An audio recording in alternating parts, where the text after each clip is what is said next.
અહીંયા આવેલી બહેનોએ સરસ બધી વાતો કરી કે આ સુધારા કરો, આ સુધારા કરો, પણ મને દુઃખ એ થયું એક પણ સ્ત્રીએ પુરુષોમાં પણ આ બદલાવ લાવવો જોઈએ એવી વાત ન કરી.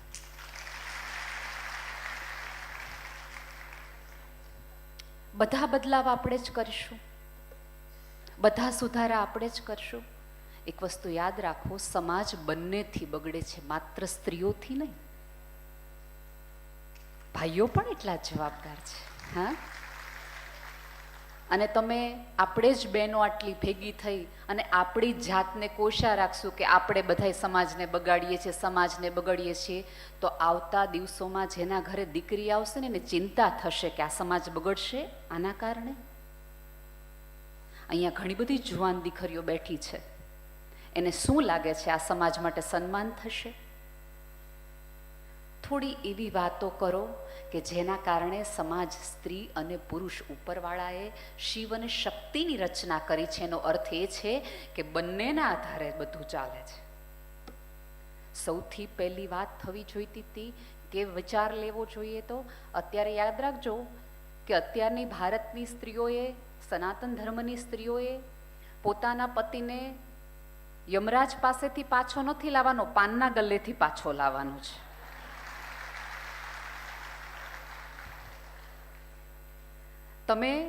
તમે તો દૂધની નદીઓ આખા વિશ્વમાં વહેવડાવો છો, તો એ પુરુષોને બીજા દ્રવ્યોની બદલે દૂધ પીતા કરવાની વાતો થાય છે. દીકરીઓને દૂધ પીતી તો સમાજે વર્ષોથી કરી, હવે દીકરીઓ પુરુષોને દૂધ પીતી થોડીક કરે.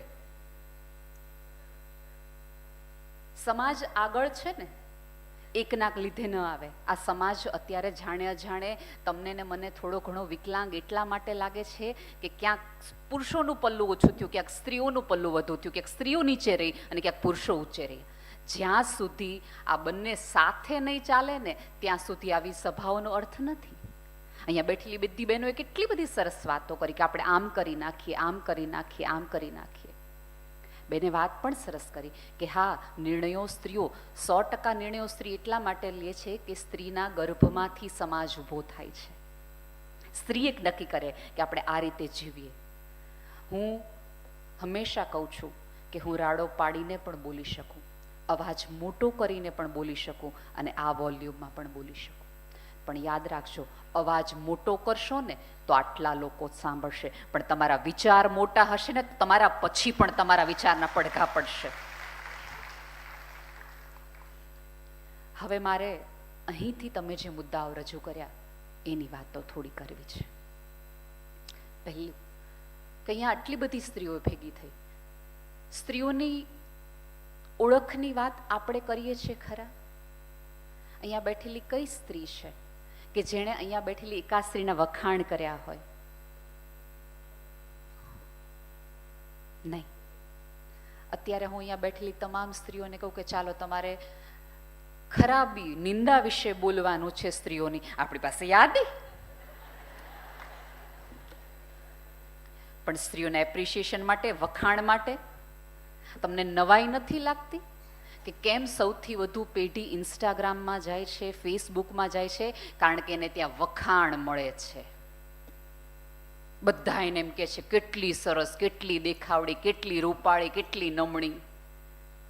હવે આ જગતની સ્ત્રીઓમાં એવું થયું બહેનો કે આપણે આટલું બધું કર્યું તેમ છતાં દરેક સ્ત્રીની અંદર ખાનીની એક પીડા કઈ છે ખબર છે?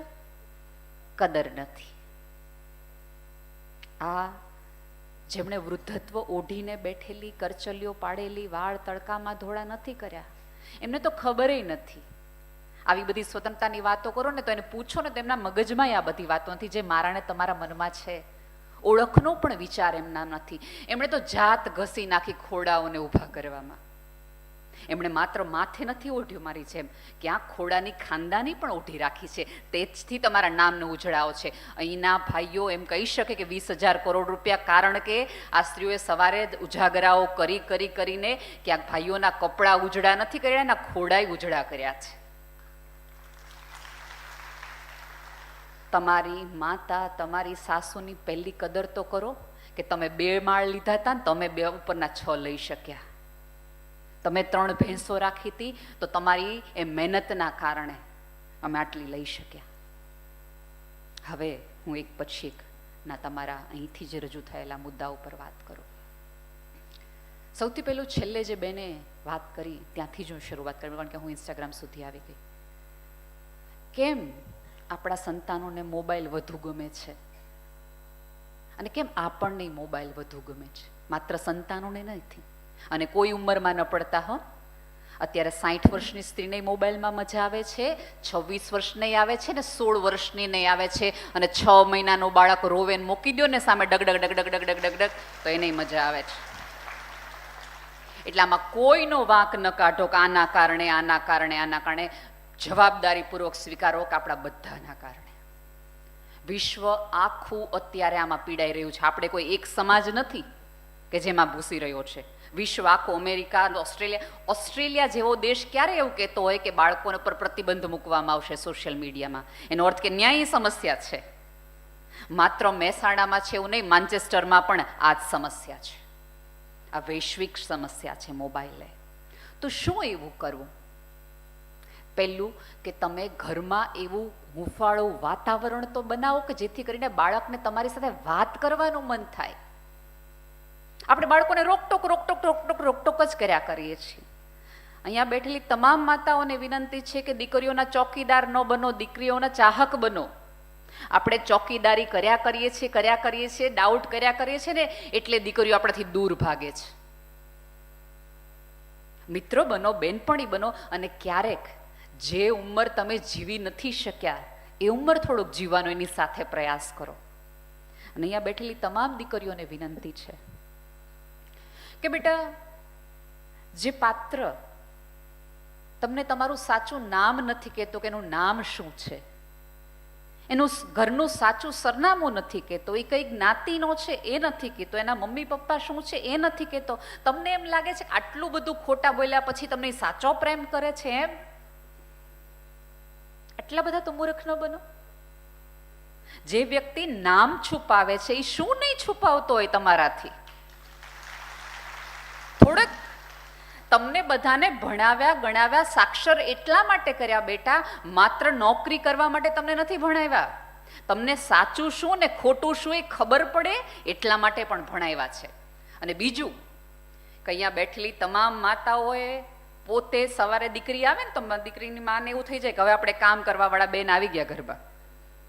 પણ અહીંયા બેઠેલી કેટલી માએ એમ કીધું પોતાની જાતને, પોતાની દીકરીઓને કે તું ભણવા જા, હું કરી લઈશ આ કામ, હું ફળિયા વાળ લઈશ, હું વાસણ કરી લઈશ, હું ભેંસનું આ કરી લઈશ.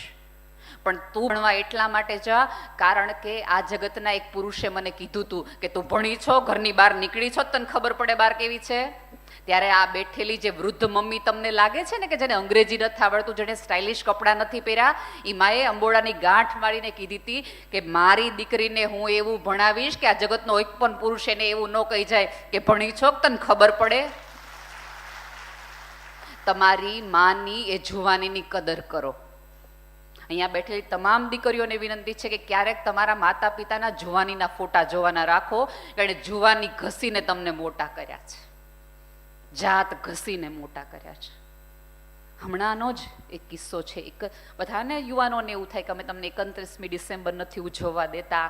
બેટા, તમારા આનંદમાં અમારે વચ્ચે જ ન થાવ. આ જગતમાં તમામ પ્રકારના સુખ તમને મળે ને બધું જ આનંદ મળવું પડે, પણ હા, એ જ માતા પિતા ઈચ્છે છે કે તમને જગતના એક પણ દુઃખ પણ ન મળે. હમણાં તમે કદાચ વાંચ્યું હશે, 31મી ડિસેમ્બરે 9 વર્ષની દીકરી 16 વર્ષના દીકરા સાથે ગઈ. હવે 5મા ધોરણમાં તો અમે ઘર ઘર રમતા હતા. અહીંયા બેઠેલા તમામ સ્ત્રીઓ, અમને ખબર નહોતી પડતી કે આને છોકરો ના ને તે ને.